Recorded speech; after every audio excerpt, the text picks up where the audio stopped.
Hello, America. I'm Mark Levin. This is Life, Liberty, and Levin. I have a great guest, Governor Huckabee. How are you, my friend? I'm doing great, Mark. Honor to be with you. And likewise. Now, everybody knows who you are, but let me just give a little background. Michael Dale Huckabee. You were an American politician, we know, a Christian minister, author.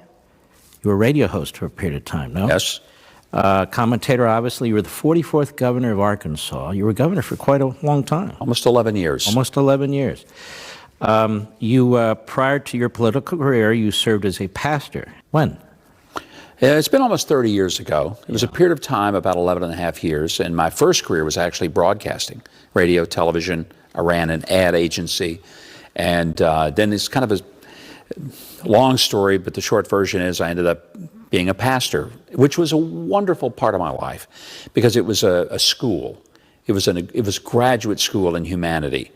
Because when you're a pastor, you see every social pathology that exists in our culture up close and personal, and every single issue that is faced by the people of our nation, you can put a name and a face on it because you're dealing with people from birth to death, the best and the worst moments of their lives, and you have a perspective of everything from poverty to the challenges of health care. There's nothing you don't see. Did you launch from being a pastor right into politics? How did you get into politics? I always thought I would do that when I was even a teenager, and I thought that was going to be my career path. And even when I was doing communications and radio and advertising, I thought one day I'm going to run for office. But I need a career first. I need to experience life before I try to shape it for other people. And then when I went into the pastorate, quite frankly, Mark, I thought, well, that prospect is gone. Nobody would ever accept somebody who's coming from a pastoral background into politics.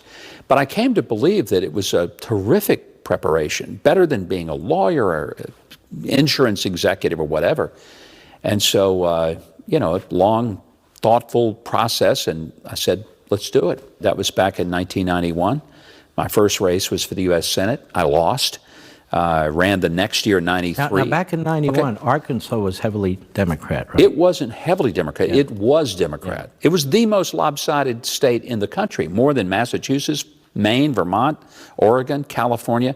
When I became lieutenant governor in 1993, the legislature was 90% Democrat. In the Senate, for example, there were 4 out of the 35 members of the Senate who were Republican, and frankly, those 4 were a little suspect. Mm-hmm. My door was nailed shut on the day I was sworn in as lieutenant governor at the state capitol. Sworn in at the order of Webb Hubbell, who was working at the White House for Clinton at the time, and they were so angry that a Republican had been elected during Bill Clinton's first year as president that they just said, you got to stop this guy. So my door was nailed shut, and it stayed nailed shut for 59 days until finally there was such a public outcry, they took the nails out of the door. People think that's an apocryphal story. It honestly happened. Lieutenant Governor in 1993. Mm-hmm. You become governor when? Became governor in 1996 when Jim Guy Tucker, who was the governor, was convicted of Whitewater-related felonies. Mm-hmm. He was shown the door, and I went through the door, and by this time the nails were clearly gone. It was a very tumultuous time in Arkansas politics and history. And here I was, only the 4th Republican to be elected to a statewide office in 150 years, first in 25 years. And now the state's got a Republican governor following the conviction of their Democrat governor. It was a very, very challenging time. But it was also the greatest period of my life. I mean, it was an extraordinary opportunity to do things completely differently than had been done for so long under Bill Clinton, who had been governor a long time, and then Jim Guy Tucker, who really only got to serve a little over 2 years. Do you have much dealings with the Clintons while you were governor? Yeah, I did, actually. I always liked Bill Clinton. He and I have had a good personal relationship, disagree strongly philosophically and on issues, but yeah, you've been around him. He's impossible not to like in terms of his gregarious nature. Didn't have such a warm, fuzzy relationship with Hillary, to be honest with you. I'm not sure anybody of my party ever has. But even when Clinton was president and I was governor, I had a very good working relationship with him. And I will say in fairness, Bill Clinton was a terrific president for all governors including all the Republican governors who, if they were honest, and maybe not on the record, would tell you that they got more cooperation from the Clinton White House as Republican governors than they did from the Bush White House. Why do you think that is?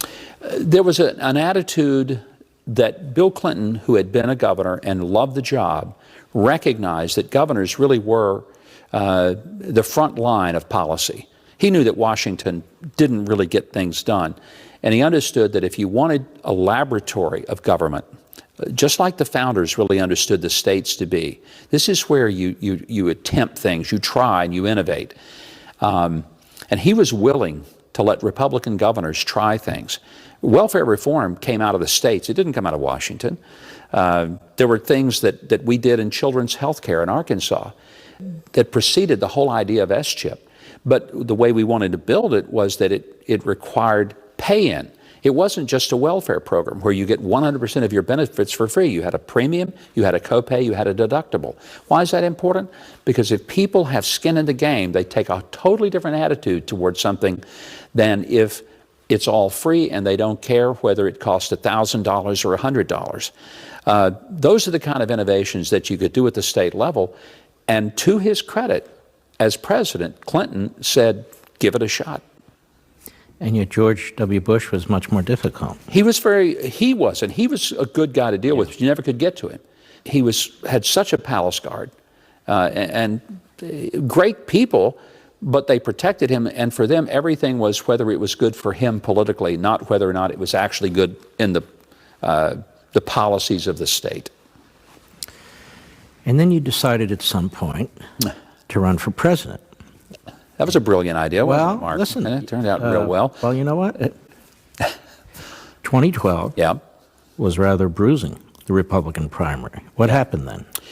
Well, that was the one I set out. A lot of people said I should have gone into that one. I mean, I ran in 08. Right. That's what I meant. And it was a tough time. I mean, we'd just gone through 8 years of President Bush. His approval ratings were very low at that point. It was going to be difficult to win. By the way, you're a very nice guy. See how he did that, folks? I got the date wrong. He said, that's when it's happened. But let me tell you the one, 2000. Go ahead, I'm sorry. Well, a lot of people thought I should have run in 12, but I really, it was not a good time for me at that time, and there's a lot of reasons why. But in 08, I felt like the Republican Party had become stodgy. I felt that it was losing touch with working class Americans. It did not have leaders that had a common connection to the kind of people I grew up with. Mark, I grew up dirt poor in South Arkansas. I'm the first male in my entire family lineage to graduate high school, much less go to college. For me, the American dream is not something I read about from someone else. I've lived it. You know, my dad was one of those Americans, like a lot of fathers who raised kids, that he lifted heavy things. He worked hard. He got his hands dirty. That's the only jobs he ever knew.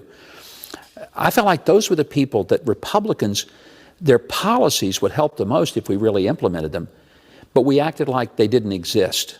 And the result, long term, was that the economic policies of true conservatism and capitalism, really bringing people to a point of liberty where they were not forever completely enslaved to their group, but they were looked at as individuals. To me, this is the fundamental difference between conservatives and liberals. Liberals believe you're in a group. You have to stay in your group, don't leave your group, and if the group does okay, you can do okay. Conservatives believe that our liberty is individual. It's God-given to each person, and there are no limits except the limits that I'm willing to place on myself because I just refuse to accept the freedom that I've been given.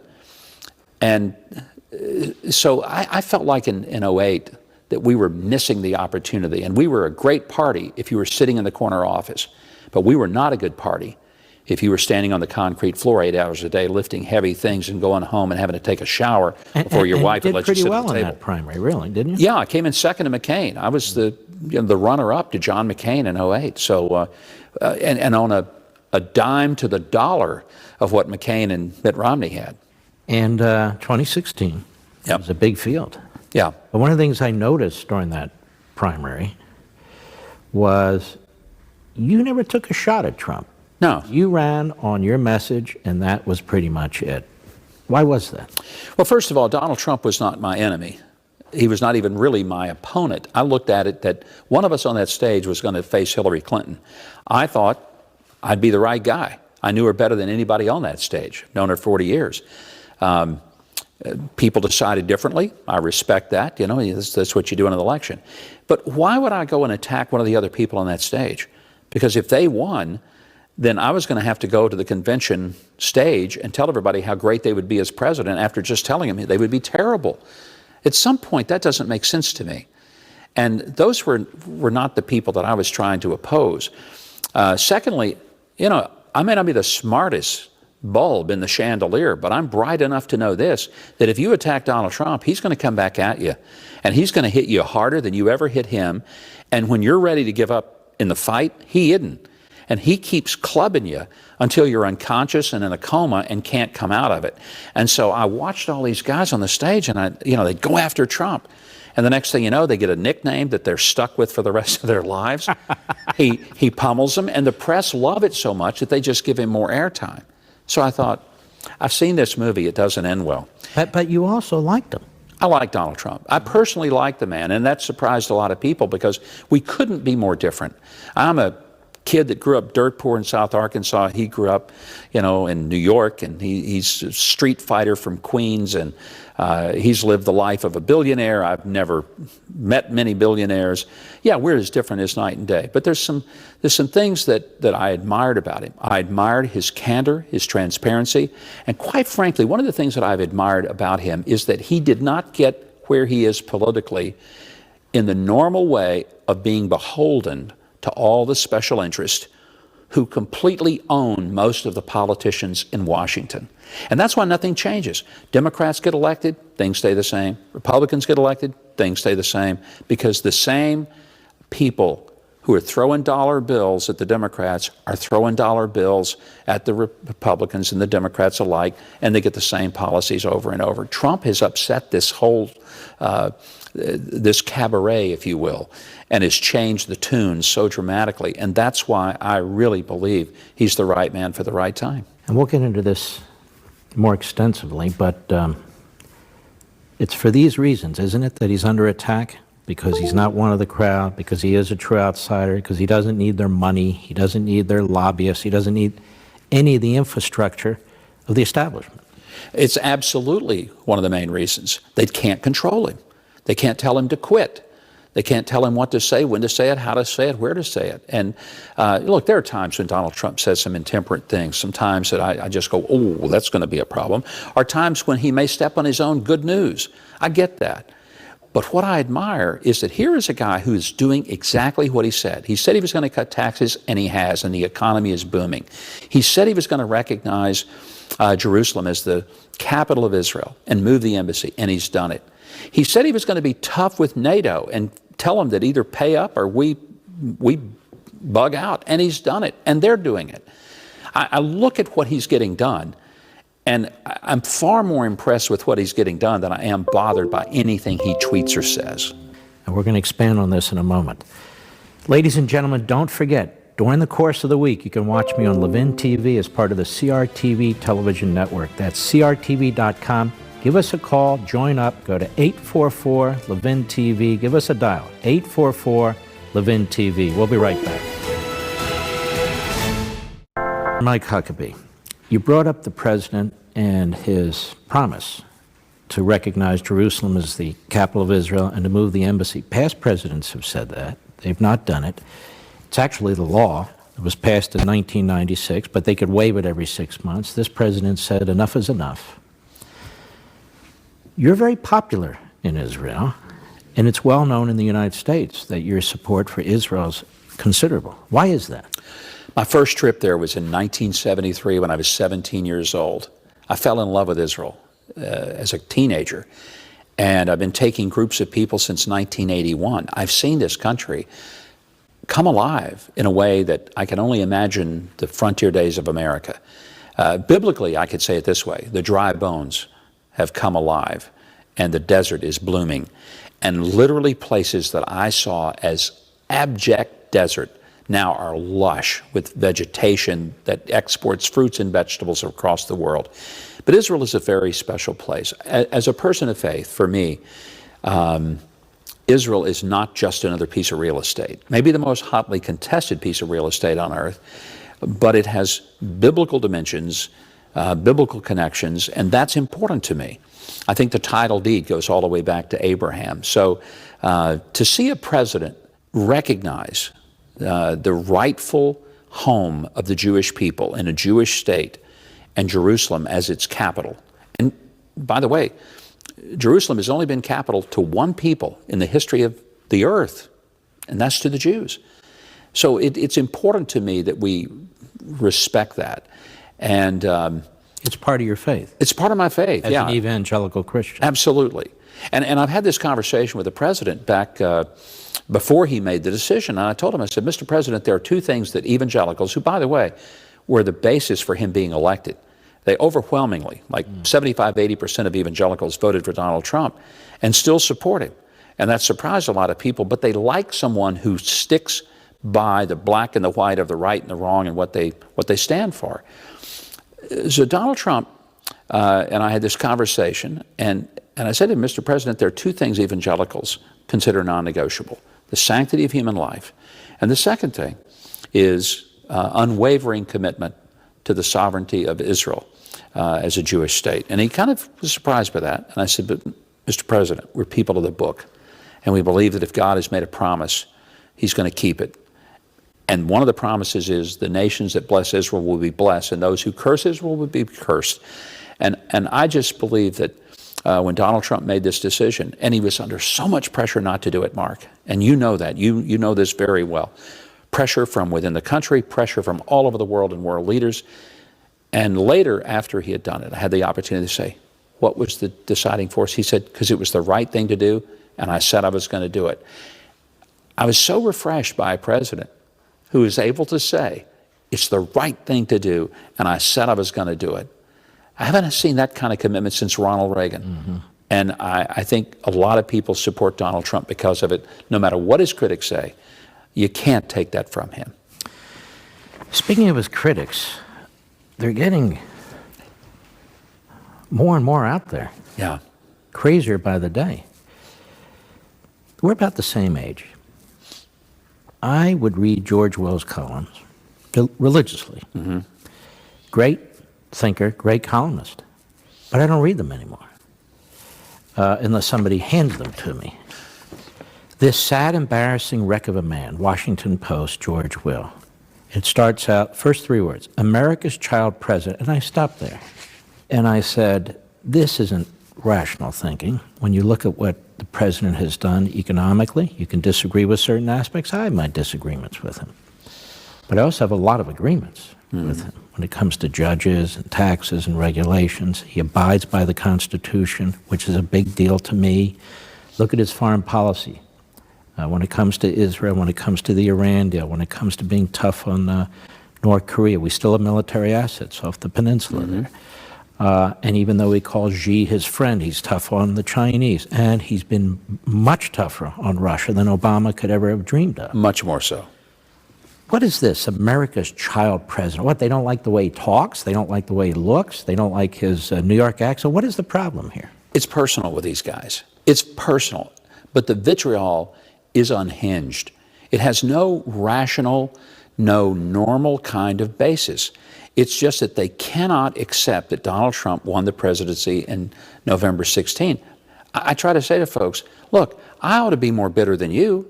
I was one of those guys who put my life on the line for this. But I tell everybody, Donald Trump was not my first choice for president. I was my first choice for president. But he was my second choice. Right. And I unabashedly say that, and I'm proud to support him.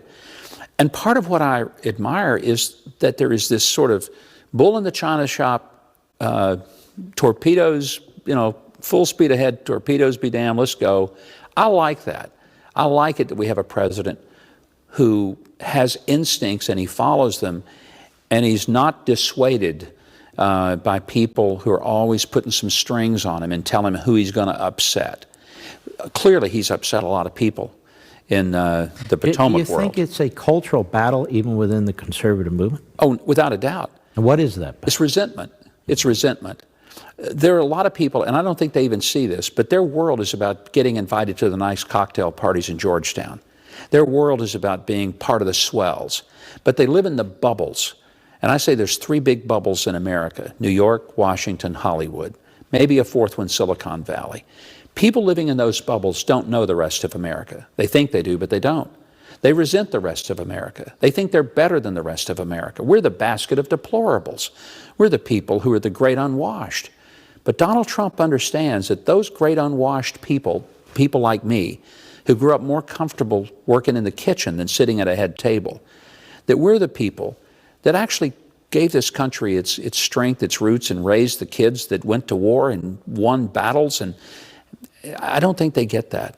But there's an anger and a resentment, and it's personal, it's not political. It's one thing to argue with Donald Trump about his, maybe his style, even argue with him certainly about policies that you disagree with. But when you have people on major networks that say that anyone who supports Trump is a Nazi, like the nutcase Donnie Deutsch said. NBC on Scarborough Show. Scarborough said that anyone who supported them was a racist. Now, that's unhinged, Mark. Yes, that's unhinged.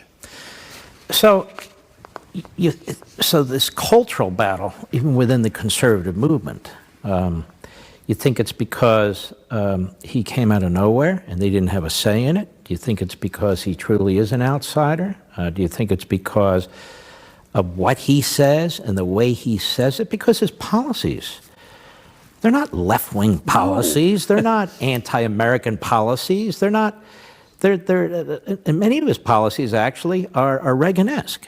Not all, but many. And some of these people who backed Reagan or backed Bush and so forth and so on, they are over the top hostile to Trump. They don't own him. They don't control him. They don't get to pick up the phone, call him and say, got a favor, and don't forget, I gave you the money to get you elected. He doesn't owe them anything. And I truly believe that one of the strengths of his presidency is that he can tell them all to go to the devil, and there's not really a whole lot they can do about it.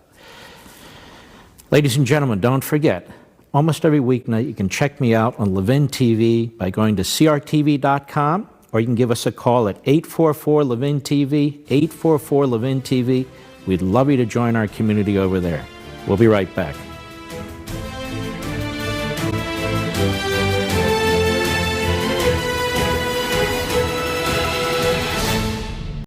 Live from America's News Headquarters, I'm Lauren Green. President Hassan Rouhani of Iran is warning President Trump to make peace with Tehran. The Trump administration has threatened new sanctions against Iran and called on other countries to stop buying Iranian oil following the U.S. withdrawal from the Iran nuclear deal. Rouhani warned the U.S., saying, quote, "Peace with Iran is the mother of all peace, and war with Iran is the mother of all wars." Salvage operations to recover the sunken duck boat in Branson, Missouri will begin Monday morning. The Coast Guard will oversee the operation. Once it is brought to the surface, the boat will be under the custody of the National Transportation Safety Board for investigation. 17 people were killed when the boat sank to the bottom of the Table Rock Lake during a storm last Thursday. I'm Lauren Green. Now back to Life, Liberty, and Levin.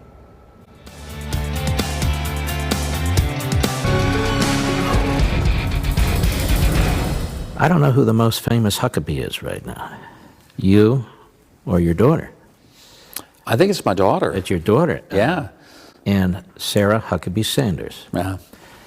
And she's become somewhat of a very popular figure within the conservative movement and the Republican Party because she stands up there every day and deals with these reporters, particularly from CNN, Jim Acosta and so forth, but also the Washington Correspondents' Dinner, which was really quite awful. Her experience at a restaurant in rural Virginia and other members of your family and so forth. First of all, tell us a little bit about your daughter and tell us what she confronts in her daily life as her father. Well, first of all, I tell people we finally got a Huckabee in the White House. It just wasn't the one I thought it was going to be.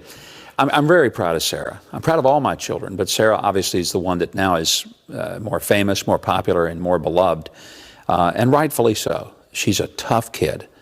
I like to say the force is strong in this one. But this is a young lady who grew up in a political household.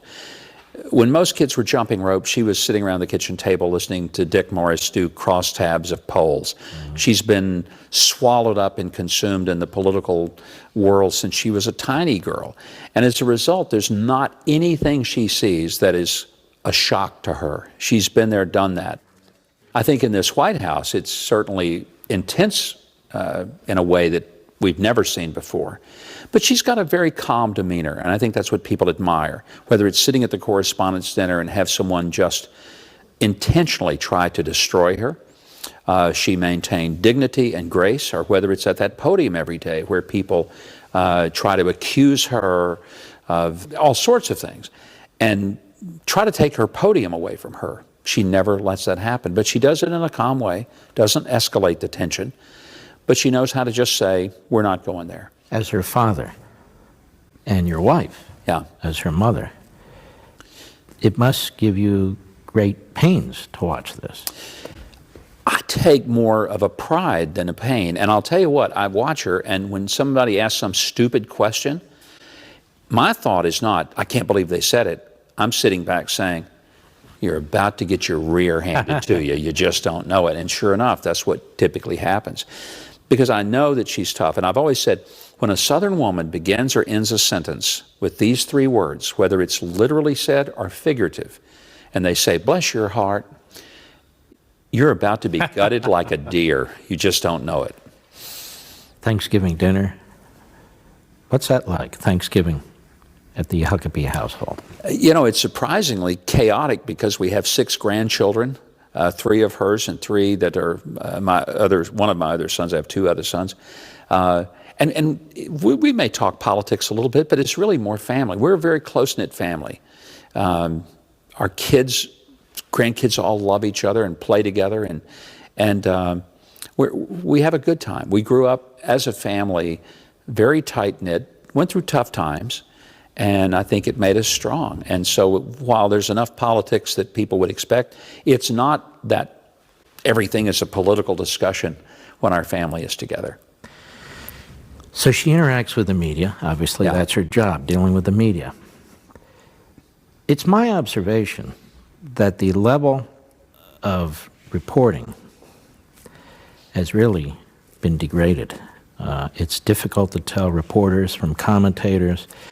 It's difficult to tell reporters from Hollywood actors Yeah. a lot of the time. That doesn't really serve the American people, does it? Well, journalism ought to be something that is done agnostically, that you don't know what a reporter thinks.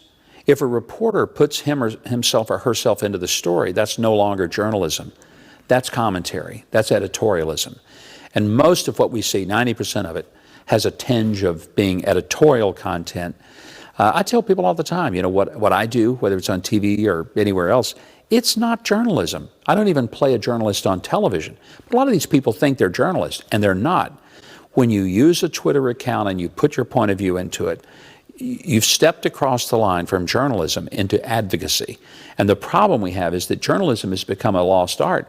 And when the president says, you know, we got a lot of fake news, they get all up on their high horse and they take umbrage to it. What they should do is evaluate what they're saying, what they're writing, and ask themselves, am I a real journalist?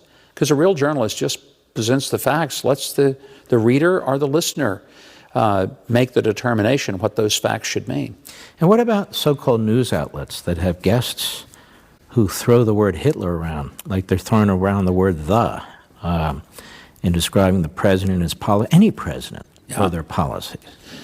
This president, nor any other president, has ever marched millions of people to a cold-blooded murder. I think it is an insult to the 6 million Jews and to the 11 million victims of the Holocaust to ever suggest that an American president could be compared to a Hitler.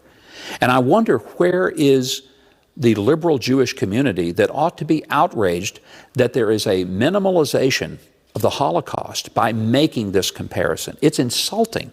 It's insulting to the people who were murdered in the Holocaust. And it's insulting, too, to those of us who believe that politics is something about which you can be passionate, but you shouldn't be stupid. And some of these people have just become stupid in pulling out analogies that are beyond the pale. As a Jew, I couldn't agree with you more. And it is very troubling to me that we've dumbed down so-called journalism to the level now where concentration camps are thrown out there, where Hitler is thrown out there, the Third Reich is thrown out there because they don't like a president or they disagree with his policies. It really is beyond the pale. Mark, I want to just say this. I've been to Auschwitz 3 times. Yeah. And I don't think anybody can ever go and see what happened to people and to say that anything that America is doing, has ever done, would even be appropriately equated to that. And I resent it. Let me ask you about the judiciary. This is crucial. I would argue, and I've written about this, that the Supreme Court, the judiciary generally, acts outside, in many cases, of its constitutional boundaries. The Supreme Court is supposed to be independent. It's not supposed to be supreme of all the branches of government. So we've reached the point, we don't need to get into how we got here, but here we are, where the court is enormously powerful, where one justice can decide what is or is not a fundamental right, which is kind of bizarre if you think about it. And so we have this battle brewing over the Supreme Court. Now, whether Kavanaugh is a Clarence Thomas or not a Clarence Thomas, again, you've got 100 organizations out there turning him into this evil, devilish figure. The left has really, whether it's Trump, whether it's Supreme Court nominees, whether it was Reagan, whatever it is, the left has really become extremely hostile to even our political processes, don't you think? Oh, without a question. And I find it interesting that when Kagan was nominated, a lot of Republicans voted for Kagan, not because they agreed with her or thought she would rule as they would wish, but because the president has a right to make that decision under the Constitution. Sotomayor, same thing. What I look for, I hear people say, I hope he appoints a conservative. And I say, I don't. I don't want him to appoint a conservative or a liberal. I want him to appoint a constitutionalist. Exactly right. I want him to appoint someone who is, I'll use the term again, agnostic when it comes to political ideology. I want him to look at the text of the Constitution, what it meant when it was written, and apply whatever law to that Constitution and strictly stay there. The Supreme Court and the entire judicial branch is exactly what you said. It is one of 3 equal branches, but it is not a superior branch to the other 2. Jefferson even said that if there was a weaker branch, it would be the judicial, because the Congress and the legislative branch has the power of the purse, the executive has the power of the sword. The judicial branch really has the power of neither. It only has the power of persuasion. But the judicial branch has become a legislative body. I want to say to people wearing black robes, if you want to be a legislator, take your robe off, resign that position, and run for Congress. Then you can be a legislator. But if you're sitting on the court, you don't get to make law. You get to simply look at the Constitution through the clearest, most focused eyes you can and forget whether it's conservative or liberal. But is it right or is it wrong in the context of the Constitution? But they don't even agree with applying the Constitution. We talk about originalism, we talk about textualism, and if you have a nominee who says, look, I believe in applying the Constitution, they'll immediately say, no, precedent, because they like the activist precedent, except when they don't like the activist precedent. So they view the court, do they not, as the way to advance their agenda, particularly their social agenda? It seems like the Supreme Court has nationalized cultural and social issues. Well, they've done that, and interestingly, they've used that as the tool to affect legislative change that they never had the votes to get, whether it's the state or the national level, which is where that should have happened, whether it's abortion or same-sex marriage, 2 of the more controversial social issues of the day. So they couldn't win it legislatively, so they go in the judiciary. Then they say, but we can't let the judiciary, the very body that we believe should make these decisions, ever change these decisions. Why not? If you live by the sword, you die by the sword. They don't see it that way. It's a truly hilarious, almost beyond ironic approach that liberals have when it comes to they can't see their own irony, but there it is. What I think we should start looking at is if we want these changes, if we want them to be done, then do it the old-fashioned constitutional way. Sell the public on it. Get the votes in Congress or your state legislature. get it passed, get an executive branch who will sign it and carry it out. Let a court decide that it is in keeping with the Constitution that we live under. Now you've gotten your agenda. Or how about this? If you think your position is so popular throughout the nation, why don't you try amending the Constitution the legitimate way rather than through judicial fiat? Absolutely. We'll be right back. Fruits and veggies are essential to your Amending the Constitution the old-fashioned way. There's two old-fashioned ways, really. There's a Convention of States, Article 5, which basically says that the state legislatures, rather than Congress, can propose to have a meeting, a convention, not a constitutional convention, a meeting. And the states can send delegates, and they can discuss, just as Congress would, the Constitution, whether or not there should be amendments, and then it goes back through the ratification process. You still need 38 state legislatures or conventions. This is something you've endorsed. I have endorsed it, and I believe very strongly that it's the only way we're ever going to get a balanced budget amendment. It's the only way we're ever going to be able to bring some real reform to our system, because Congress is completely paralyzed. Paralyzed because of the money that controls it, paralyzed because of the political interest. People are more afraid of losing an election than they are losing their constitutional republic. So I strongly believe that a convention of the states empowers the people of America to get some things done that they've long wanted, perhaps term limits, but never going to get it as long as we put it in the hands of Congress. And I don't understand the serious opposition. Is this not federalism? Is this not what we've argued for? State authority, the 10th Amendment, is this not actually in the Constitution? It's part of the Constitution. There can't be a runaway convention since it still takes 38 states to ratify whatever comes out of there. Isn't this a way to take our Constitution as written and take it back? I think it is, Mark, and I've always believed the best government is the most local government. That's a conservative bedrock principle. And what better way to make our government more responsive to the people at the most local level than the Convention of the States, which really listens to the people from the states. It's a high bar to overcome. It's not easy, and people say, oh, it could go off the rails. Not likely. I'd be more afraid they'd never get on the rails, not that it would go off. And what's the alternative? We have what I argue a Supreme Court that the left wants to act as a Politburo. That's why you can have your 4 justices, but beyond that, you don't get any more. So you have a quota system, constitutionalists. Otherwise, we control things. Why do they fight so hard? Because they don't view it as a court. They view it as sort of a Politburo, a political operation that on high can order things. But this cuts under that. This is true republicanism and federalism, is it not? It is absolutely what it is. It's an empowerment of the people in a way that gives us the most raw form of constitutional empowerment to the people who are supposed to be served by the government rather than to be serving the government. And even if the movement got close to having a convention of states, I think that would wake up Washington like they've never been awakened before. It couldn't but do anything other than wake them up and shake them up. And Lord knows we need a wake up and a shake up going on in the middle of the Potomac. We'll be right back. The Constitution the old-fashioned way. There's two old-fashioned ways, really. There's a Convention of States, Article 5, which basically says that the state legislatures, rather than Congress, can propose to have a meeting, a convention, not a constitutional convention, a meeting. And the states can send delegates, and they can discuss, just as Congress would, the Constitution, whether or not there should be amendments, and then it goes back through the ratification process. You still need 38 state legislatures or conventions. This is something you've endorsed. I have endorsed it, and I believe very strongly that it's the only way we're ever going to get a balanced budget amendment.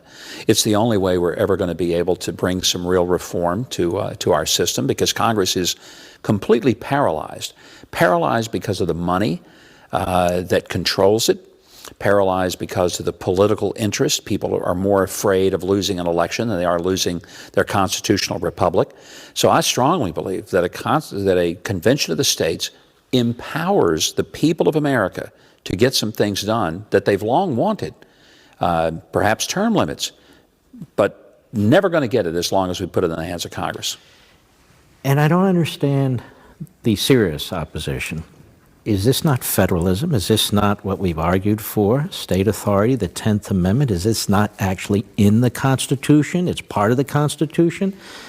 There can't be a runaway convention since it still takes 38 states to ratify whatever comes out of there. Isn't this a way to take our Constitution as written and take it back? I think it is, Mark, and I've always believed the best government is the most local government. That's a conservative bedrock principle.